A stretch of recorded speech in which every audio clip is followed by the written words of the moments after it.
고라자손의 이제 찬송 그리고 기도로 되어 있습니다. 우리가 고라자손에 대한 이야기는 이제 몇 번 말씀을 드렸죠. 이스라엘 백성들이 애굽에서 나올 때에 모세를 대적했던 사람들 가운데 이제 그래서 그의 가문이 거의 멸망에 처하게 됐던 그 사람들이 이제 그 고라자손이었고, 이제 그들은 본래 레위 지파로서 하나님의 그 성막, 나중에는 하나님의 그 성전을 이제 돌보는 그 일이 그들의 어떻게 보면 그 가문의 평생에 이제 임무로 되어 있던 그 사람들이 이제 고라 자손들입니다. 오늘 이 그 시편 88편은 그 고라 자손의 시인데요. 우리가 대부분의 이 시편을 보면 우리가 시편의 그 앞부분에서도 계속 봤지만 처음에는 어떤 고난을 당해서 하나님 앞에 이렇게 부르짖는 내용들이 나와요. 하나님 앞에 정말 절규합니다.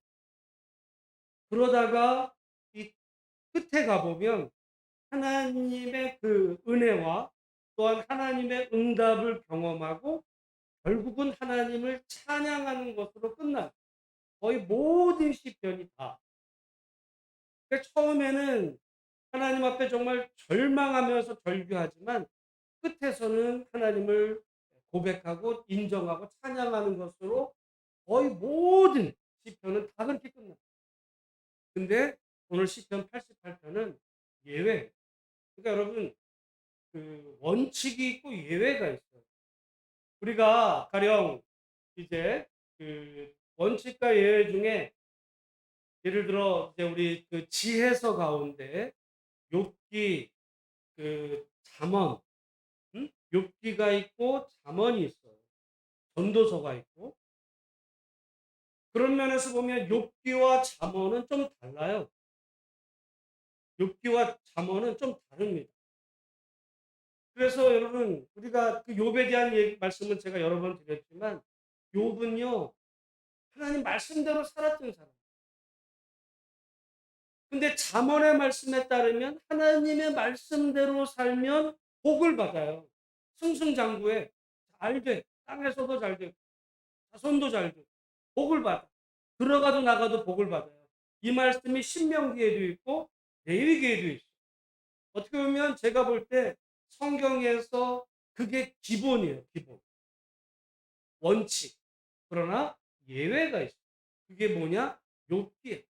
하나님의 말씀대로 살아도 고난이 올 수 있어요. 우리가 볼 때 만약에 원칙에 대한 예외가 없다면 우리는 욥의 그 친구들 같이 고난 당하는 사람을 오히려 정말 그 사람의 실상도 모르면서 하나님의 이름으로 저주할 수 있어요. 욥의 친구들이 하나님의 이름으로 저주한 거야. 위로한다. 오히려 고난 당한 사람에게 소금을 뿌린 격이 되죠. 그런데 그 욥의 친구들 나름대로 일리가 있어요. 그게 잠언 말씀에 그러거든. 그리고 대부분의 구약 성경은 하나님의 말씀대로 살면 복을 받는다. 또 되어 있어요. 여러분 원칙이 있고 예외가 있다는 거, 예외가 있다는 거. 그래서 너무 원칙 중심으로 사람을 대하고 그게 하나님 말씀, 하나님의 뜻이다. 여러분 하나님의 그 뜻이 어느 정도 없다고 할 수 없지만 오히려 하나님의 뜻 내세우다가 하나님 앞에 나중에 한 방 맞는 수가 있어요. 왜냐하면 욥의 친구들이 결국에 가서 회개하도록 그 하나님께서 그들에게 책망하시거든요. 욥의 친구들의 그 죄를 대신 욥이 이제 그 사죄하는 것을 우리가 보면서, 근데 여러분 시편도 보면 대부분의 원칙은 고난 속에서 하나님 앞에 찬양하면 하나님이 결국은 응답하셔서 나중에 찬양하는 걸로 끝나요. 그게 원칙이야. 그래서 저는 늘 얘기하죠. 우리가 기도할 때 우리가 언제까지 기도해야 되느냐? 우리가 고난 속에서 기도하다가 하나님의 응답받고 그 간구가 찬양으로 바뀔 때까지. 뭐 그게 여러분 뭐 지금 기도 시간도 마찬가지예요. 내가 뭐 우리 이따 이제 뭐 설교 끝나고 찬양 잠깐 하고 여러분 기도 시간 할 때 내가 10분 했으니까 이제 끝났어. 또 20분. 내가 또 뭐 1시간. 자기가 정해놓은 시간으로 끝나는 게 아니라 우리가 하나님 앞에 나왔던 그 기도 제목에 대해서 하나님이 내 기도에 응답하셨다고 하는 그 확신. 그게 끝나는 시간이에요, 사실은. 어떤 때는 그게 여러분 돌아가서 집에 하루 종일 지나다가도 아직 그게 응답이 안 됐으면 아, 여기 기도회 끝나고 내 집에 가니까 이제 뭐 한 일 다 했어가 아니라 기도하는 거예요. 순간순간 뭐 점심을 먹으면서라도 또는 뭐 오후를 지내면서라도 그렇게 하나님 앞에 이제 기도해서 응답 당할 때 될 때까지가 이제 끝인데 오늘 시편 88편은 예외적으로 응답이 끝나지가 않아요. 그 문제가 해결되질 않아. 여러분 어떻게 보면 제일 답답하고 힘든 게 그거죠. 아무리 큰 문제도 내가 하나님 앞에 기도했더니 하나님 응답하셨다. 얼마나 좋아. 큰 문제도 정말 응답하셨다. 근데 이게 어떤 문제는 해결이 안 되는 거예요. 아무리 오래 기도해도 답답하죠. 근데 오늘 이 시편 88편을 읽다 보면 이 죽음에 대한 이야기가 자꾸 나와요. 죽음. 여기 지금 한번 4절 여기 3절, 4절 같이 한번 읽어보겠습니다. 시작. 물은 나의 영혼에는 재난이 가득하며 나의 생명은 수월에 가까웠어. 수월이라는 거는 구약으로 말하면 이게 죽음이에요. 죽음. 그러니까 내 생명이 지금 죽음에 가까웠다는 거야. 그게 4절도 그렇죠. 4절. 나는 무덤에 내려가는 자같이 인정되고 힘없는 용사와 같으며 5절. 죽은 자 중에 던져진 바 되었으며 죽임을 당하여 무덤에 누운 자 같으니이다. 주께서 그들을 다시 기억하지 아니하시니 그들은 주의 손에서 끊어진 자니이다. 그러면서 거기만이 아니라 그 뒤에도 보면 이제 그 10절, 11절 그 이후에도 이 죽음에 대한 이야기가 나오는데 벌써 시간이 이제 좀 돼서 여러분 여기 지금 여기까지 읽은 것 중에 이 구약 성경은 죽음에 대해서 긍정적으로 이야기할까요? 부정적으로 얘기할까요? 어? 죽음에 대해서 긍정적으로 이야기하지 않아요. 왜냐하면 여기 보세요. 여기 뭐냐면 우리 그 11절 말씀 11절 말씀 보면 한번 11절 읽어보겠습니다. 시작. 주의 인자하심을 무덤에서 주의 성실하심을 멸망 중에서 선포할 수 있으리까. 여기 멸망이라는 거는 다른 말로 하면 이제 죽음이에요. 주의 성실하심을 죽음 가운데서 선포할 수 있겠느냐? 있다는 거야, 없다는 거야? 없다는 거야. 그러면 주의 성실하심을 언제 선포할 수 있다는 거야? 살았을 때. 그러면 우리 이 구약은요, 이 삶에 대해서 굉장히 중요하게 여겨요. 살아있다는, 살아있다. 아니, 죽은 다음에 주의 성실하심을 어떻게 선포할 수 있겠느냐? 없다는 거예요. 그러니까 우리가 살아있을 때 그 주의 성실하심을 선포해야 되는데, 하나님 내가 지금 죽게 되었어요. 나를 살려주세요. 이러는 거예요. 그러면 솔직하죠. 저는 늘 기도할 때 제일 중요한 게 하나님 앞에서 솔직해야 된다고 봐요. 솔직해. 자기의 상황을 솔직하게. 가령 병원에 갔더니 예를 들어 당신이 이제 암이에요. 어? 죽을 이제 며칠 안 남아. 준비하세요. 할렐루야, 내가 지금 나 천국에 갈 날이 가까웠네. 찬송하며 나올 사람이 있어요? 없어. 어떤 목사가 자기가 그럴 수 있다라면 그건 사기꾼이야. 누가 그래? 아마 뒤로 살려달라고 아마 아니면 하나님 앞에 가서 애걸복걸 할 걸요. 솔직한. 여러분 구약은 삶에 대해서 굉장히 긍정적으로 얘기해요. 긍정. 구약 전체를 보면 여러분 구약에서는 이 죽음 이후의 세계에 대해서 거의 말하지 않아요. 살아있는 동안의 삶을 이야기해요. 살아있어요. 저는 이게 굉장히 우리에게도 중요하다. 살아있다는 거. 내가 지금 나이 들고 병 들고 뭐 돈 없고 별거 없어도 내가 살아있는 그 자체가 죽은 거보다 얼마나 귀한지. 그 살아있음에 하나님 앞에 정말 우리가 감사할 수 있어야 되는 거예요. 그게 솔직한 거고 그게 구약에서 가르치는 거. 그래서 살아있는 동안에 하나님의 백성으로 살아있는 동안에 그냥 살아있는 것으로만 사는 게 아니라 하나님 백성답게 살라. 이게 살아있때 백성답게. 그래서 그 언약 백성답게 주의 그 율법을 따라 공의와 정의를 행하며 너 혼자 잘 살려고 잘 먹고 잘 살려고 남 그 피해 주지 말고 어렵고 힘든 사람 돌보면서 하나님 백성답게 살라. 어떻게 보면 그게 구약이에요. 근데 신약으로 가면 조금 바뀌어. 왜냐하면 여러분 제가 오늘 말씀을 준비하면서 이제 보세요. 구약은 누구를 향해서 썼냐면 이미 하나님의 백성인 사람들을 향해 쓴 거예요.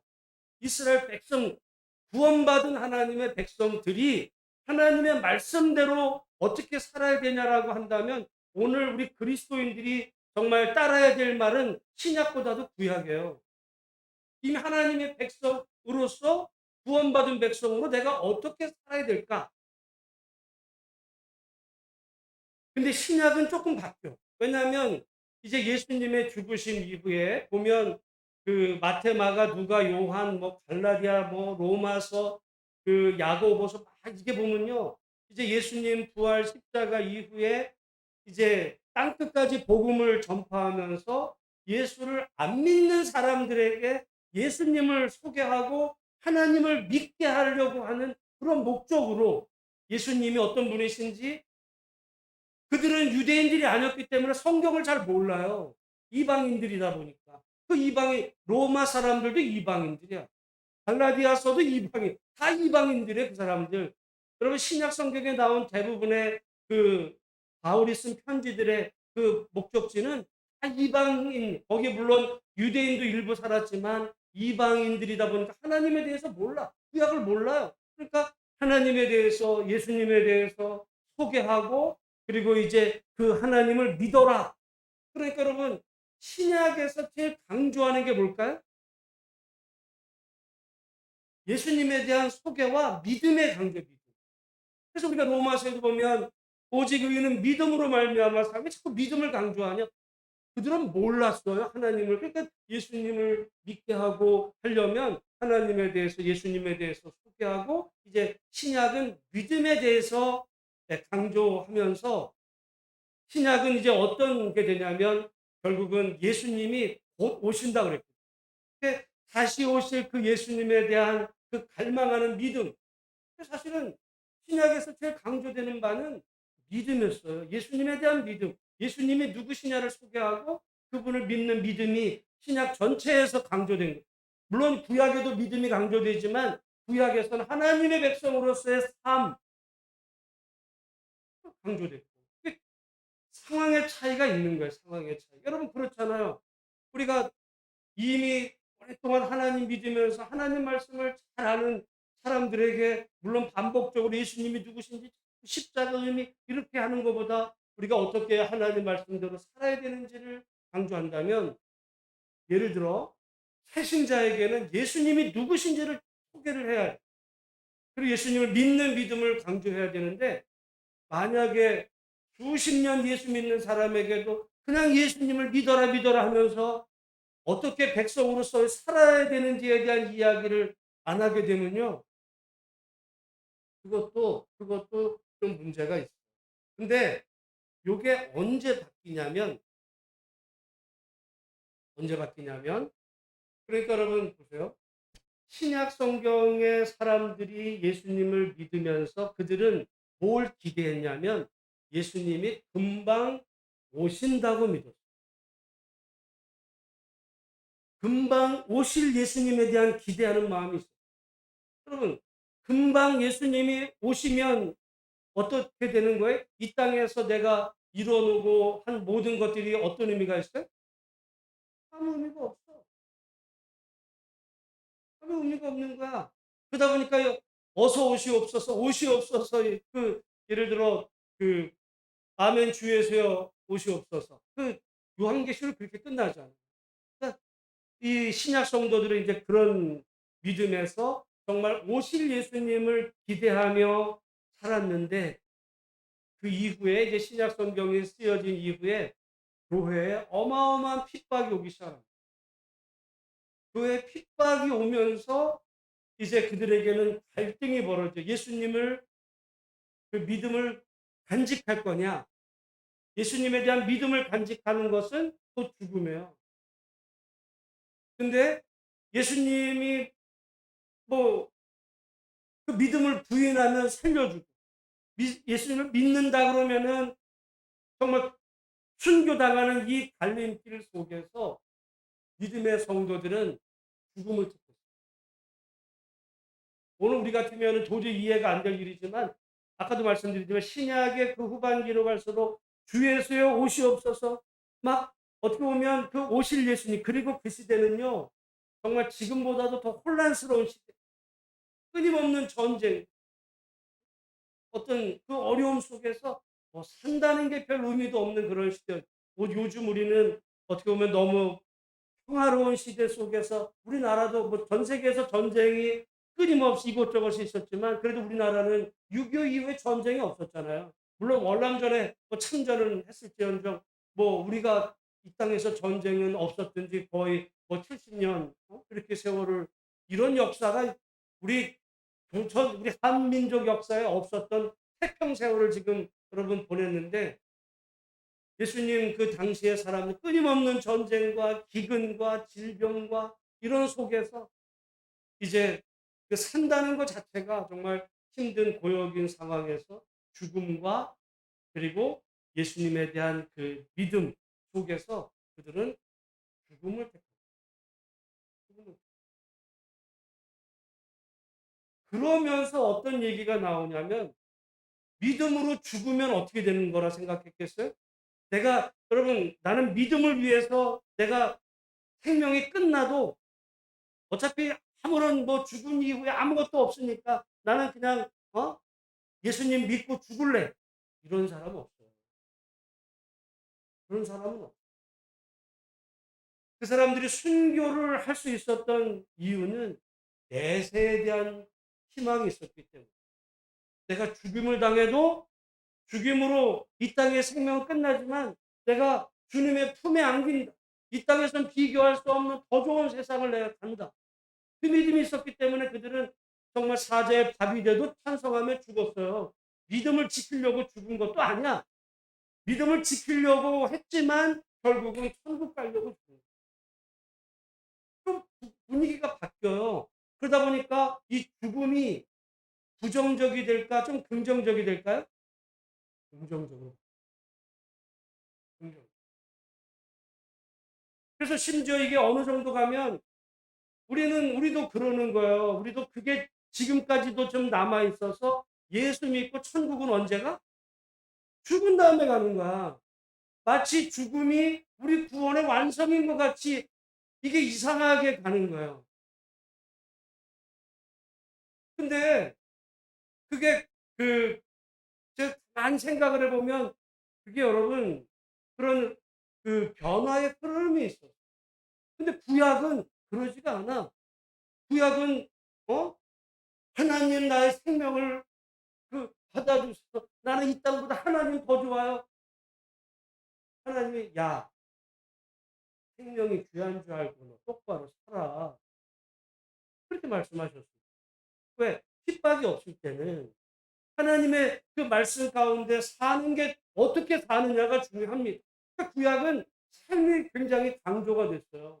신약은 예수님에 대한 믿음, 아멘 주 예수의 옷이 없어서 왜냐하면 그 시대가 예수님 그 이후에 여러분 AD 70년에 예루살렘 성전이 무너지거든요. 유대인들에게 성전이 무너진다는 건 세상 망한 거예요. 그냥 세상이 다 끝장이 나버린 거야. 그런 속에서 정말 그 오직 하나님에 대한 믿음, 어차피 살아있으나 죽음이 거의 뭐, 예? 오늘날이나 우리가 무슨 지금 뭐 80을 사니 100살을 살까 고민하지만 여러분 지금 수십 년 전만 해도 지구의 사람들의 평균 수명이 약 40세였어요. 40.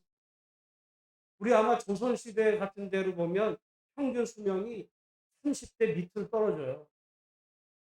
왜냐면 태어나면서 죽고 굶어 죽고 뭐 전쟁으로 죽고 이런 거 다 따지면 여러분 뭐 40 넘으면 그냥 많이 산 거야. 특별하게 60 넘으면 환갑을 치를 만큼 오래 살고 이러다 보니까 산다는 거와 죽음의 이 사이 속에서 정말 그들은 그 죽음 이후의 그런 세계를 갈망하는 게 있다 보니까 이제 오늘 우리에게 왔는데요. 우리가 그러니까 그 이 흐름을 잘 알고 시편 88편은 이 죽음에 대해서 약간 부정적, 삶에 대해서 긍정적이에요.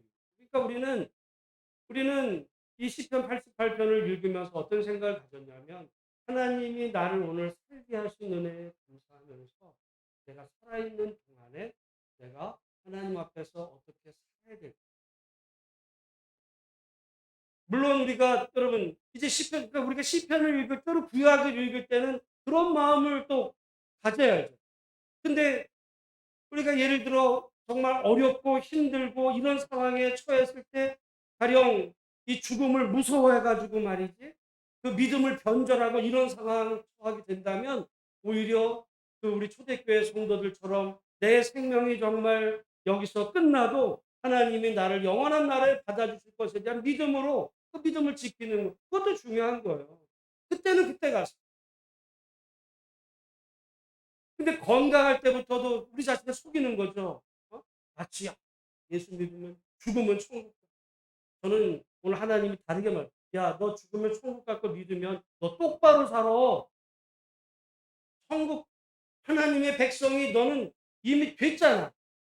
구약 백성들은 하나님의 백성으로 살아가는 그 삶에 대해서 하나님이 강조하시고 중요하게 여겼거든요. 오늘 우리가 그 물론 초신자들에게는 예수 믿고 구원받아 천국 갑니다. 이게 할 수 있어요. 근데 이미 하나님의 백성으로 살고 있는 우리에게는 구원받은 나를 하나님께서 이 땅에서 정말 하나님의 자녀답게 하나님 뜻에 순종하며 정말 그 하나님을 높이며 그렇게 믿음으로 살아가라고 우리에게 말씀하신다는 거죠. 여러분 그래서 성경은요.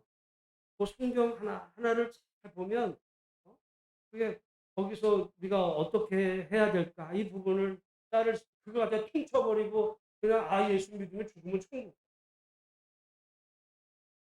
이 땅에서는 별 의미가 없어. 그래요? 그럼 아예 죽는 게 낫게? 이 땅에서 별 의미가 없이 빨리 죽지. 근데 또 그런 상황이 생기면 그냥 내가 억울해서 막 그냥 이런단 말이죠. 그러지 않아요. 삶이 중요한 거예요. 살아있는 게 오늘 건강. 오늘 하나님이 나를 살려주시는 은혜에 감사하고 내가 살아있는 동안 하나님 섬기다. 섬기다가 어느 날 하나님이 내게 마지막 인생의 마지막이 오게 될 때 그때 천국이 있을까? 나 구원받았을까? 난 어디로 갈까? 그런 생각하지 않을 게 아니라 정말 나를 한평생 나를 선한 길로 인도하시는 그 주님이 나의 마지막 이 땅의 삶 이후에도 나를 붙잡고 영원한 하나님의 품 안에 우리가 어떤지 그것이 어떤 형태인지 우리는 몰라. 어떤 사람은 자기가 천국을 갔다 저는 그런 사람들 거의 사기꾼이라 생각해요. 뭘 갔다 와. 응? 그냥 가지. 그렇게 좋으면 가지 왜 왔어요? 우리가 그 나라가 어떤지는 잘 몰라. 몰라. 다만 하나님이 그곳에 함께 하시고 그 하나님을 사랑하는 자들과 하나님 영원히 우리의 왕 되시고 그 살아계신 그 하나님을 우리가 믿으면서 정말 천국 갔다 왔던 사람 저도 책 읽어봤어요. 저는 80만 국 가운데 하나가 한국의 제일 우리 대한예수교 장로의 제일 큰 교회 담임하다가 나중에 총신 교수도 하고 개척도 하고 했던 그 목사님이 천국 갔다 왔다고 책 써가지고 얘기하는 걸 보면서 죄송한 얘기지만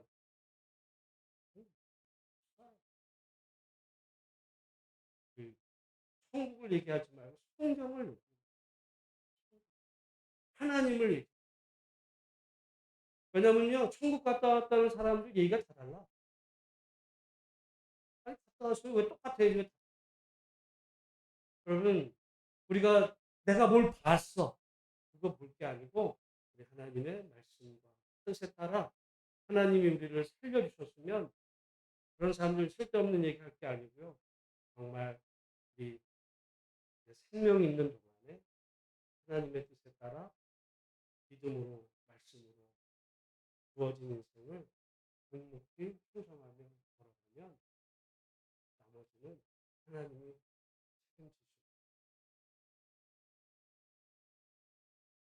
책임지시고 그런 의미로 오늘 우리 기억하면서 우리 찬양할 때 여러분 나라 민족을 위해서 여러분 기도하시고 세계 평화를 위해서 우리 나라를 위해서 교회를 위해서 우리 환우들을 위해서 가지고 나오신 기도 제목 가지면서